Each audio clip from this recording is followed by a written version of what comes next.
Et clap, clap, clap. Comment vous allez? J'espère que vous allez bien, bienvenue pour une émission dont on avait parlé avec Mario durant un live et on s'est dit en vrai, pourquoi pas le faire? On a appelé ça le clap en mieux. Alors pour l'instant c'est encore un peu en rodage, on n'a pas de générique, mais après on peut en inventer un là maintenant, genre clap en mieux, clap en mieux, clap en mieux, clap en mieux. Du coup juste pour parler de cinéma, parce qu'une fois on l'avait fait avec, on avait fait un live avec Mario et Quello, où on avait jugé, je crois, le top 50 de IMDB. Et les gens en commentaire ont dit putain, c'est grave cool et tout, machin, ça fait plaisir de vous entendre sur autre chose. Et on s'est dit, en vrai, ne boudons pas notre plaisir. Peut-être tu veux expliquer le concept? En gros, c'est Yanis qui a eu le bête d'idée de concept, c'est qu'on se disait, c'est quoi notre plus-value à parler de cinéma? Et en fait, c'est simple, c'est que nous, on n'a aucune prétention à quoi que ce soit, on n'est pas des vrais cinéphiles basés. Nous, on trouve que les vieux films en noir et blanc, souvent, c'est un peu chiant. Mais en gros, l'idée, c'est on va au cinéma, on regarde le film, et quand on sort, on se dit pas un mot. On revient du cinéma, les gars, on ne s'est pas dit un mot sur le film. Je n'ai aucune idée de son opinion. Lui non plus. Je pense qu'il y aura des surprises parce qu'il y a peut-être des trucs où on n'est pas forcément d'accord. L'idée c'est aussi de pas être d'accord. Peut-être que Yanis, tu vas pouvoir nous introduire. Toi en 2025, un Superman, ça représente quoi? Alors déjà, faut savoir un truc, c'est que moi, je suis pas le plus grand fan de films de super-héros. J'arrive avec une tech atroce. Pour moi, les films de super-héros, c'est un peu comme les shonen. Passé 17 ans, j'ai un peu du mal. Et Superman, pour moi, c'est le super-héros le moins intéressant et sur lequel j'ai le moins d'attentes. Forcément, à côté, je pense que je suis évidemment pas le seul à le penser, mais je pense qu'un personnage comme Batman, moi perso, ça m'intéresse 1000 fois plus. Clairement, je suis pas un grand fan de films de super-héros. Je suis pas un lecteur de comics. Et Superman est le héros probablement l'un des héros que je kiffe le moins. Donc, dans mon inconscient, voilà, c'est pas le film que j'attendais de fou. Mais je crois savoir que c'est un film qui a quand même fait beaucoup parler. Et c'est un film sur lequel il y a beaucoup de choses à dire. Je pense que la vidéo va être intéressante surtout pour un pilote. Yanis s'était déjà essayé l'exercice avec Mario Bros au tout début de ta chaîne, je crois. Putain, c'est vrai que j'avais fait une review cinéma de Mario Bros. Je crois que c'était ouais. la deuxième vidéo de la chaîne secondaire. Alors là, vous avez l'archétype de Yanis. Donc voilà, pas là trop dans l'actualité d'ici, ce qui s'est passé avec le DC Universe, ce qui s'est passé avec James Gunn, mais on en parlera plus tard. Et moi, pour le coup, ma take, c'est que dans une époque où il y a de plus en plus d'athées, on est moins dirigé vers la religion et vers Dieu. On peut le dire dans la pop culture, les super-héros, c'est un peu les nouveaux dieux de l'Olympe. Et il y a la grande question de est-ce que il est en train de se passer dans le cinéma actuel ce qui est arrivé au western spaghetti. Il y a eu un genre cowboy qui avait explosé à l'époque. On a poncé à la recette. On a poncé. Vous avez déjà vu, Clairement, revu l'époque cowboy, c'est jamais revenu. Est-ce que les super-héros sont en train de devenir has-been, en vrai presque démodés, ou est-ce que plus que jamais, avec le contexte actuel, on a besoin des super-héros? Et ben je trouve que James Gunn a tenté de s'aventurer sur le sujet, ça va être intéressant. Et moi pour le coup, je suis un grand fan de super-héros à la base. Mais je deviens un peu comme Yanis, genre je sais pas si c'est moi qui grandis ou si on nous a trop pris pour des cons, mais je commence à me détacher de plus en plus chaque année des super-héros et il y a une fatigue post-Avengers Endgame. C'est ce que j'allais dire, moi je sais pas toi, pour moi, hein, la méta, la Marvel et tout la flopée de films, depuis Avengers jusqu'à Ant-Man, machin, les trucs machin, moi ça m'a complètement sorti des films de super-héros. Alors il y a eu quelques réussites, Captain America, le soldat de l'hiver, Avengers 2 qui était pas mal et tout. Les Gardiens de la Galaxie, les Gardiens de la Galaxie Galaxie par James Gunn, donc le réalisateur de Superman. Donc il y a eu quand même quelques réussites, mais moi je rejoignais totalement, je crois que c'était Scorsese qui disait les films de super-héros c'est pas du cinéma. Je rejoins totalement l'avis de Scorsese sur ça. C'est pas du cinéma, c'est du clip. C'est du clip, c'est du spectacle, c'est du divertissement, mais ça n'est pas du cinéma. Pour moi, mon introduction au film de super-héros, c'était, et je crois que toi aussi, on parle beaucoup de ce film, toi et moi, c'est le Spider-Man de Sam Raimi, qui est quasiment un film d'auteur en vrai. J'allais le mettre dans les trucs. T'as la patte, t'as une patte, t'as une vraie proposition, exact. C'est une vraie vision artistique de Spider-Man. Pour moi, les films de super-héros, c'était ça. Et puis quand tu tombais sur l'immense flopée de films qu'il y a eu de Marvel, moi ça m'a complètement sorti. Je me fais une transition toute trouvée pour parler de ce côté film d'auteur. C'est que James Gunn, pour moi, est presque un réalisateur blockbuster mainstream d'auteur. Mais ce qui peut faire peur, c'est que regardez, quand Sam Raimi a repris Doctor Strange 2, quand on voit comment le style de Sam Raimi s'est fait massacrer dans Doctor Strange 2, on pensait qu'il allait nous faire une Spider-Man, tu vois. Pas du tout, les gars. Moi, les gars, avoir un nom de réal à un film, ça veut plus rien dire. Et surtout pour les films de super-héros, je pense que les producteurs ont un pouvoir de décision qui prend totalement le pas sur la vision artistique des réals. On va parler du film, déjà ce qu'on en a pensé, etc. Puis ensuite, on va peut-être passer sur une partie un peu plus dans le dur avec les spoils. On préviendra quand on va passer à la partie spoil, etc. Et puis après, je pense que ça peut être très cool qu'on discute aussi avec les gens dans le chat, vu qu'on est sur Twitch, pour aussi prendre vos avis pour ceux qui l'ont vu. Et d'ailleurs, je voulais juste mettre un dernier point qu'on n'a pas évoqué. Donc voilà, Yanis, désintéressé de l'univers un peu super-héros, mais curieux des enjeux via ce Superman le plus iconique. Moi qui crois à la renaissance d'un DC Universe via James Gunn. Et enfin, le gros enjeu de taille à travers ce film, c'est la nouvelle direction donnée par DC parce qu'ils se sont fait laminer par Marvel. Et le problème, c'est que vu que Marvel, il y a aussi une lassitude du public, c'est est-ce que ce film va récupérer le cœur des passionnés de super-héros, quoi. Allez, c'est le clap Pas mieux. en C'est mieux. c'est le clap en mieux. Alors, du coup, le moment fatidique. On peut juste dire si j'ai aimé, j'ai pas aimé. Vas-y, frérot, lance-toi. Bah, je vais avoir un avis quand même évidemment nuancé, mais globalement, j'ai pas aimé. J'ai pas aimé. Ça s'inscrit totalement dans le cliché de tout ce qui m'ennuie dans un film de super-héros.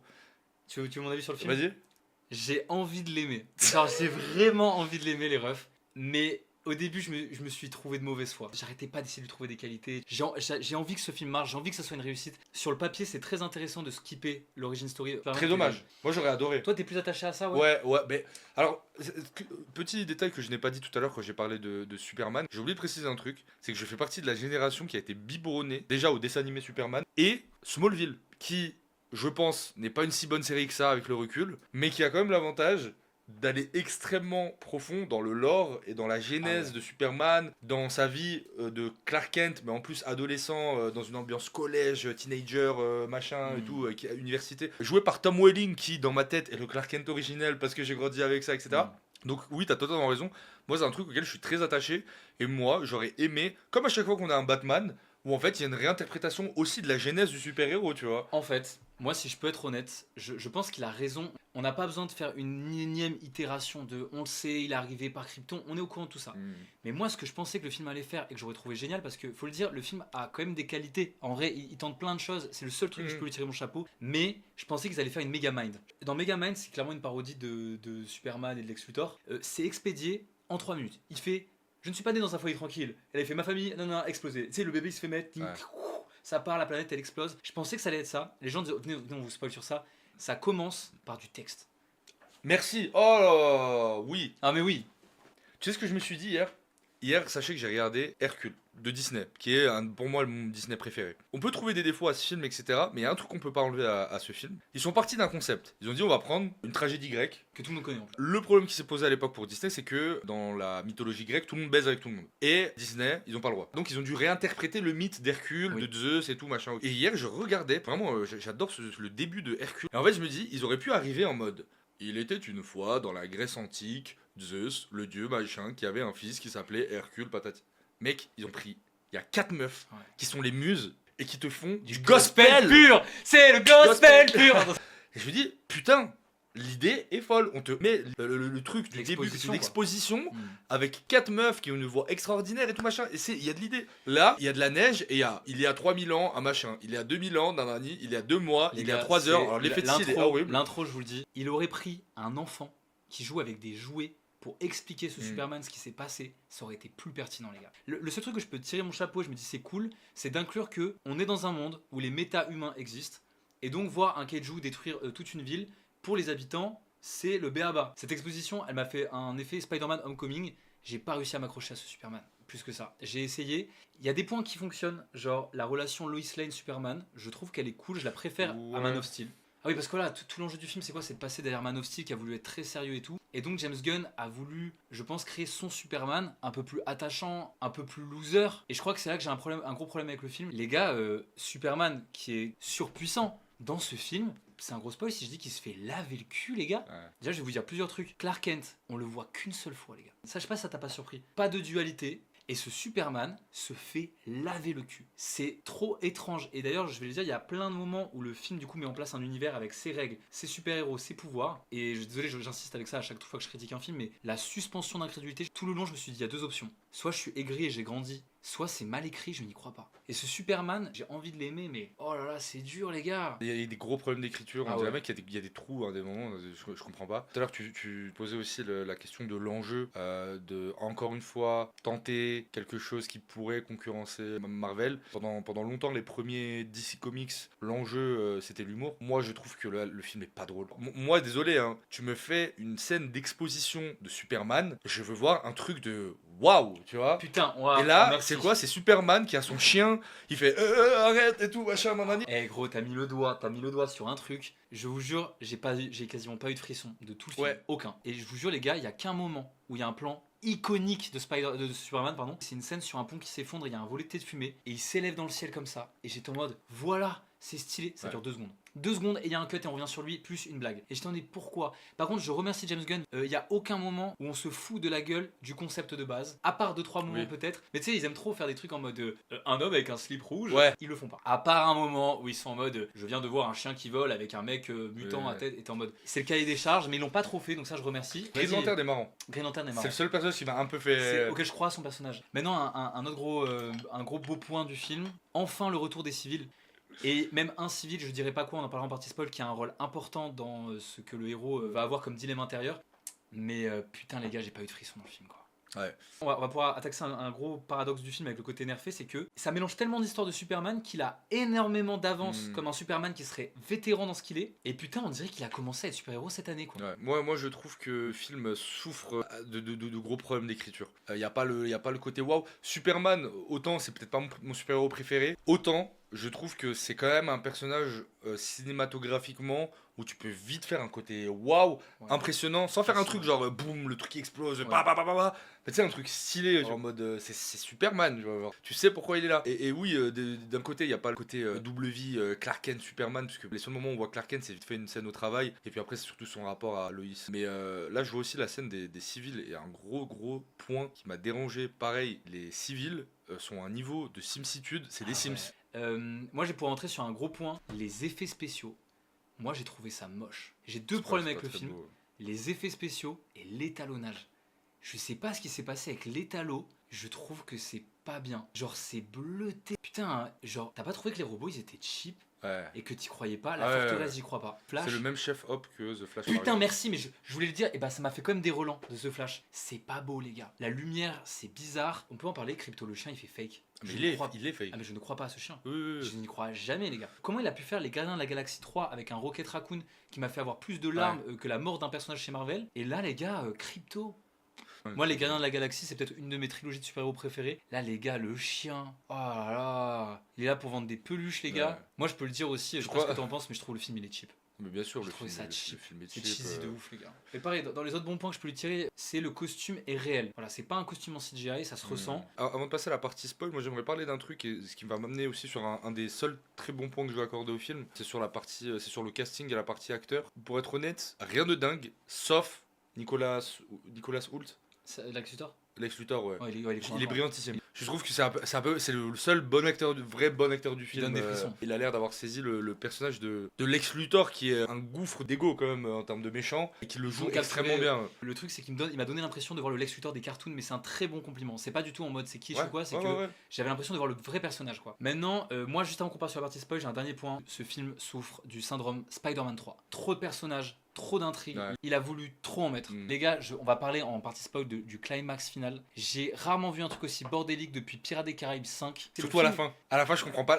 Il y a une intrigue, derrière une intrigue, et t'es en mode ok, c'est bon, il a sauvé la planète. Oui, mais en fait, il y a des robots qui vont. Ah, ok. Ah, oui, mais en fait, la planète elle s'ouvre en deux. Et ça, c'est en mode oh, waouh, finissez, pitié, je vais rentrer chez moi là. Le film, il fait trop. Il a le poids d'un Justice League sur les épaules. C'est censé être le premier film du nouveau DCU. Et putain, on n'a pas le temps de s'attacher. Et j'ai voulu trop en faire. Moi, je vous le dis, le thème du film, c'est la parentalité. Et à quel point on doit devenir ce que nos parents projettent sur nous. C'est sous-exploité. Le film, ça aurait pu être hyper centré sur ça, ça ne l'est pas. Je suis d'accord. On passe à la partie spoil. Le dur. On spoil, hein. À partir de maintenant, si vous êtes encore là, c'est la partie spoil. Voilà. Si vous n'avez pas vu le film, vous pouvez regarder la partie spoil, ça va pas vous gâcher le film. Restez avec nous. J'ai mis la scène où tout le monde c'est gênant, comment ils changent d'avis comme ça, ils sont cons ou quoi? Genre Superman, le mec qui a stoppé une guerre, qui a une influence, qui est géopolitique, d'un coup t'as Lex Luthor qui arrive en mode regardez, j'ai trouvé le message de ses parents, et ses parents ils ont dit qu'ils l'avaient envoyé pour machin. Alors deux choses, déjà qu'est-ce qui nous prouve que c'est vrai? Pourquoi d'un coup tout le monde est en mode quoi? C'est grave. T'as fait ça? C'est horrible, c'est d'une simplicité qui met un peu mal à l'aise. Moi j'en ai marre que dans les films de super-héros, on prenne les civils ou les êtres humains normaux pour des teubés genre. D'ailleurs un comportement plus normal, ça aurait été que la foule déteste Superman mais pour d'autres raisons. À savoir qu'il est un immigré, d'ailleurs on va pouvoir en parler de ça. Ouais. Mais là dans le film, oui, la manière dont c'est amené, les gars, il a arrêté une guerre et parce que papa et maman ont dit qu'il devait arriver sur Terre pour coloniser. D'ailleurs, très bonne idée du film. Les parents de Superman sont méchants, genre. Ils l'ont envoyé sur Terre pour qu'il colonisent Ouais. la Terre. Mais je crois que dans le lore original, Ah, c'est je un peu savais ça. pas. Il me Mais semble. Hein, c'est une c'est des super prise de risque, quoi. J'étais en mode, mais les gars, c'est excellent comme idée. Mais maintenant, comment c'est traité, les gars, ça l'impacte un peu. Moi, je suis d'accord avec toi. L'idée de base est bien C'est et bon. elle est exploitée de manière merdique. Et une œuvre qui, pour moi, arrive à exploiter ça de manière géniale, c'est Dragon Ball. Sangoku, on le sait que c'est un Saiyan qui est envoyé pour détruire les humains et coloniser le machin. Sauf qu'il dit non, j'appartiens à ces gens. Et en fait, bah, il est éduqué par son grand-père Sangohan, il est entraîné par Tortue Géniale. Son meilleur ami, c'est Krillin. Sa femme, c'est une terrienne. Et donc, il y a ce truc de je me suis construit avec ces gens, donc je suis ces gens. Et Dragon Ball, ça, c'est une thématique qui est vraiment bien exploitée. Là, c'est vraiment genre d'un coup, il découvre que ses parents l'ont envoyé. Il est en mode Mais putain, les gars, là, c'est survolé. C'est genre Bradley Cooper qui dit tu es là pour tuer les gens. Superman qui fait j'ai pas essayé d'être très gentil, qu'est-ce que je dois faire. James Gunn ne sait pas gérer des super-héros trop sérieux. Il aime les losers, il aime les gens qui sont un peu teubés, un peu maladroits. D'ailleurs, c'est pour ça que ça marche dans les Gardiens de la Galaxie parce que ce sont des marginaux. Il a toujours géré des marginaux. Quand il a fait Suicide Squad, ce sont des marginaux. Le problème, c'est que Superman, à part le fait que c'est un immigré, il est quand même censé être un peu intelligent non, dans les comics, les gars. Reprenez-moi si je me trompe.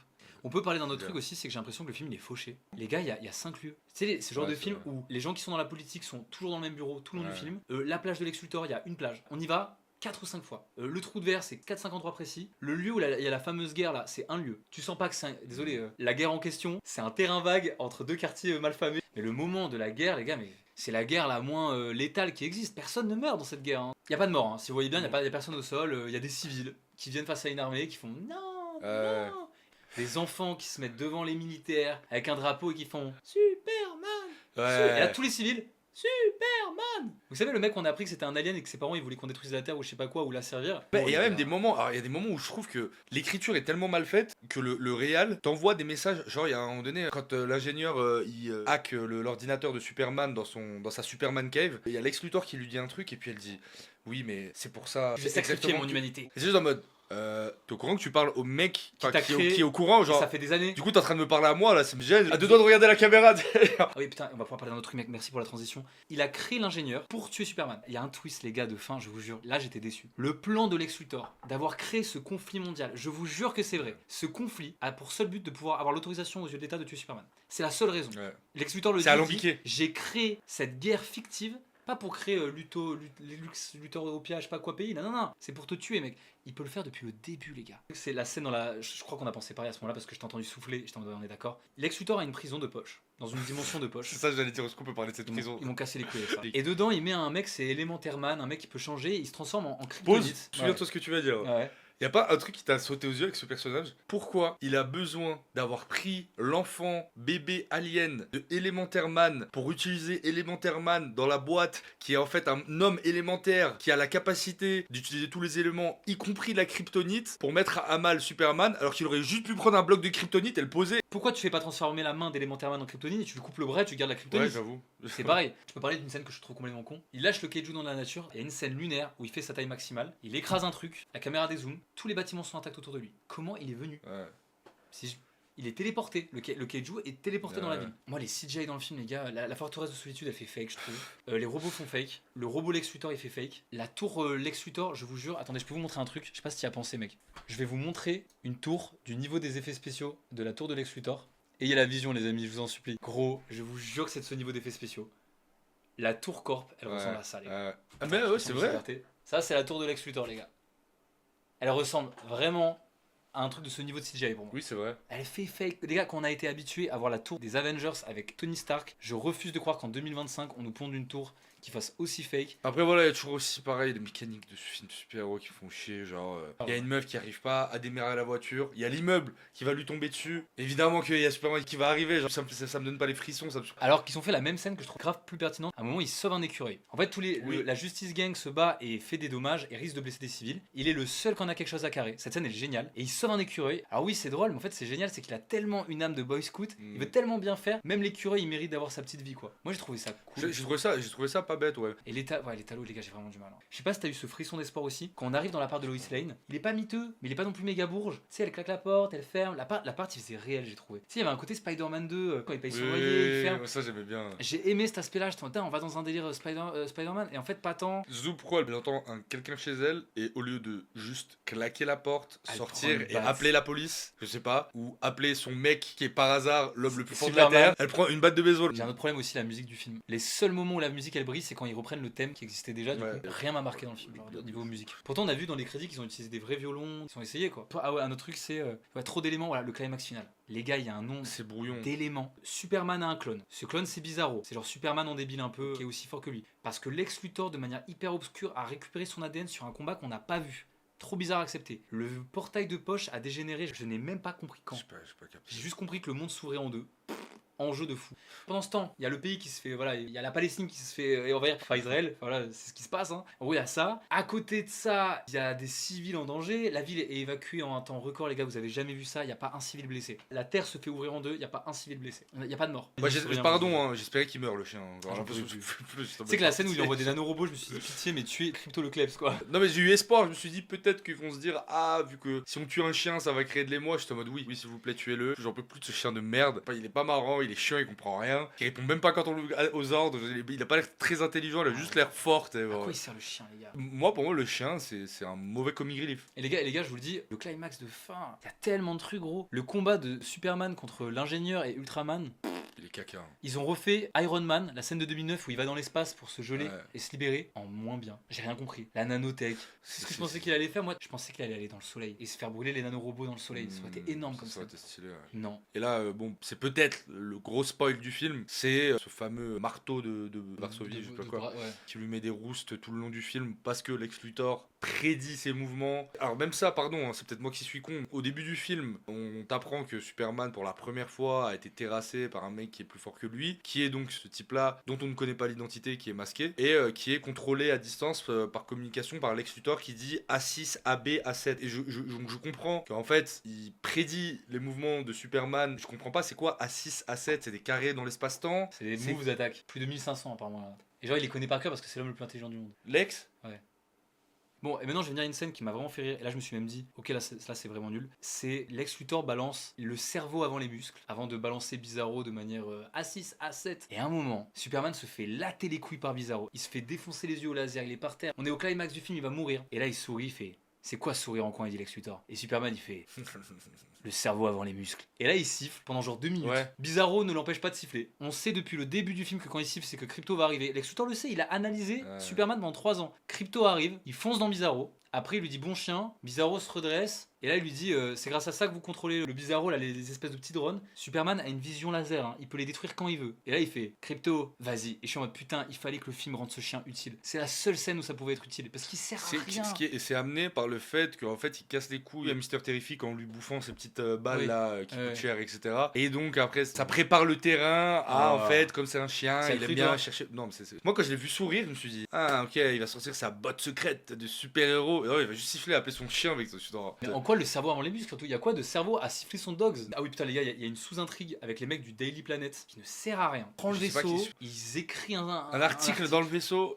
Moi j'ai une théorie, c'est que il y a toutes ces intrigues, le truc, le bébé, Elementaire Man, sauver Elementaire Man. Et je pense que la prison de poche. en fait, ce qui s'est passé, c'est qu'ils se sont dit, ok, donc le dénouement final, c'est quoi? Est-ce que c'est Superman qui défonce Lex Luthor dans son truc de pocket? Est-ce que c'est un truc un peu apocalyptique avec tout qui se détruit et tout machin? Et ben on va faire quoi? On va tout faire à la suite, tout en même temps. On va faire un peu de ça, un peu de ça. Vrai. La guerre. Vous m'envoyez les trois mousquetaires là qui ont. Depuis le début c'est en mode on se politise pas et puis d'un coup il lui a dit s'il vous plaît. Ok, Non, tu vois, c'est dans les vœux des Green Lantern de ne pas se politiser et là il se politise. Je Ouais. peux parler d'un truc ou pas? Le discours de Superman à la fin. Je ne suis pas un alien, je suis un être humain comme vous. Je pleure, je ris. Vous savez à quoi ça m'a fait penser? À la scène dans OSS 117 avec les nazis. Les nazis, ne pleurons-nous pas? Et quand vous nous chatouillez, ne rigolons-nous pas? Putain, mais c'est pareil. Et en plus, Lex Luthor il fait parce que tu nous rappelles à quel point on est nuls. Et puis oui, t'as raison, la scène finale elle aurait pu être dans la dimension de poche, je sais pas quoi. Elle se fait dans les bureaux volants de Lex. Moi j'aimerais parler d'un autre truc, c'est on peut parler de ce Neuil qui veut gérer cette Latina. Vous allez me faire croire qu'il y a un un œil au Daily Bugle, enfin Daily Planet, Oui. qui gère une Oui, frappe oui, 10 ouais, sur 10. ouais, ouais. Il y a un mec, il gère la meuf de Lex Luthor. Ça n'a Lex aucun Luthor, sens. l'homme le plus intelligent de la Terre qui sort avec une bimbo. D'ailleurs, bon, ça c'est un peu mon côté woke, mais moi, les personnages comme ça dans les films en 2025. Ah ouais. Quelqu'un, ouais. Je prends des scènes- Je suis belle, je suis une femme, je suis écervelée parce que je suis avec un mec riche. Je suis en mode, Ah ouais, ouais. c'est Et la dur. scène des selfies sexy, ils le disent 3 fois ce mot. Envoyez des selfies sexy. Mais dites-le que c'est des nudes, je sais pas, faites un Ouais. truc, c'est gênant là. Pareil, moi c'est toujours ce truc de les gars, il y a vraiment 4 personnages qui se baladent, on suit toujours les mêmes et j'y crois pas. Mais non, en conclusion, allez quand même voir ce film, je pense, parce que en vrai de vrai, ce qui est certain, c'est que c'est quand même différent de ce qu'on voit chez les Marvel ou quoi. Il est plein de bonnes intentions le film. Dans un contexte où on a que des films qui font du sombre pour faire du sombre, je trouvais ça quand même osé de vouloir faire un truc qui ramène les bases d'un Superman. Maintenant, est-ce que ce Superman deviendra mon Superman? J'ai pas l'impression. Enfant, je pense que j'aurais sûrement adoré. Et encore une fois, est-ce que c'est un compliment? Un autre point positif, je peux en donner un. Il y a la ref à Peacemaker. Ce caméo de Peacemaker est excellent. C'est super cool, il a un peu reconnecté les univers, c'est très cool. Et voilà, quand t'as pas la ref comme Yanis, tu passes juste au-dessus et puis Non, il je se- passe il à se passe côté. rien, quoi. Et ouais, et surtout ce que je trouvais pas bien, c'est le twist de Lex Luthor. En quoi c'est Lex Luthor qui a créé ce conflit? Pourquoi c'est catastrophique? Parce que ça enlève tout le parallèle qu'on peut faire avec la réalité. La réalité, non, c'est pas Donald Trump qui veut tuer un super-héros en créant ce conflit de toutes pièces. Vous voyez ce que je veux dire? Ça marche pas. Je trouve ça quand même cool que dans, on va dire, la comparaison avec le conflit israélo-palestinien, il y a un léger peut-être positionnement. On le sent à un moment donné, il y a une phrase qui est dite je crois que c'est le président ukrainien qui dit non, je suis légitime à les envahir et tout machin. T'es en mode, ok, il y a un petit, Oui. on comprend dans la lecture du réal que voilà, il y a quand même un opprimé et un oppresseur. Mais pour moi, ça s'arrête là. Il y a rien d'autre. Et puis bordel, tu nous fais Green Lantern, mais mets-nous un Batman dans le film. Ça coûtait quoi là? Un petit orteil de Batman? Je pense trop Ça aurait iconique, été trop dur. trop iconique Batman. En fait, Il moi- est- en fait, il a une charge trop puissante Batman pour que tu le mettes dans un film Superman sans que ce soit Superman et Batman. Je sais pas ce que je veux dire. 3 points positifs, 3 points négatifs. Si tu Moi, je veux- t'ai dit, hein, le Lex Luthor de Nicolas Hoult. Un autre point positif, bah, il essaie de faire différemment. Très cool aussi l'intégration des hypno-lunettes là. En fait, les points positifs, c'est toujours des trucs mineurs. Qui C'est sauvent pas le film. En c'est vrai. Supergirl. C'est le seul moment où je te demande, ah, enfin un personnage réaliste, punk et tout. Ça se voit que le film essaie de te faire décrire des scènes de manière iconique en disant ah, la scène où ils sont en train de glisser avec le bébé vert dans les mains pendant que la Ouais. tête en feu, tu sais, il y a qu'une tête sur du sable qui glisse. Tu sais, c'est des visuels super forts. Ouais. Pour moi, désolé, il a fait une Taika Waititi avec Thor. Thor 3, c'était excellent. Thor 4, Love and Thunder, c'était pas ouf. Bah là, j'ai l'impression que c'est pareil. On lui a donné le gros paquet Superman et désolé, mais James Gunn, il est fait pour réaliser un Deadpool quoi. Il est pas fait pour. Voilà, une note. Ouais, je mets un 4,5. Arrête, même Mm. pas la moyenne. Non. Vraiment, à la fin, j'avais envie que ça se termine. Hein. Il y a vraiment genre 10 secondes où j'ai fermé les yeux et Mario m'a fait. Et je me suis Pas bon signe. réveillé. Moi, je suis un peu plus gentil, je mettrais un 5,5 ouais, sur 10. 5,5, c'est la tranche haute et 4,5, c'est la J'aurais pas tranche envie basse. de le revoir. J'ai pas envie Mais de le mec, mais revoir. jamais. The Suicide Squad, je l'ai déjà revu 3 fois. Les Gardiens de la Galaxie, je me les fais tous les 2 ans. Je ne me refais pas ce film. Il est long, hein. On pourrait faire un clap en mieux avec Nizos. Oh, ce serait trop bien. Squad. Mais bah ouais, 5,5 sur 10. Mais les gars, James Gunn a fait énormément de bons films. Je vous conseille les Gardiens de la Galaxie qui sont des pépites. Bon, en tout cas, sachez Ari qu'on Aster, va se prendre une carte ciné. Et on va y aller souvent. Pensez à vous abonner. Dites-nous si vous voulez un autre épisode du Clap en mieux. Dites-nous quel film vous voulez voir en commentaire YouTube. Régé le gorilla. Gare à toi. Le Clap En mieux. mieux.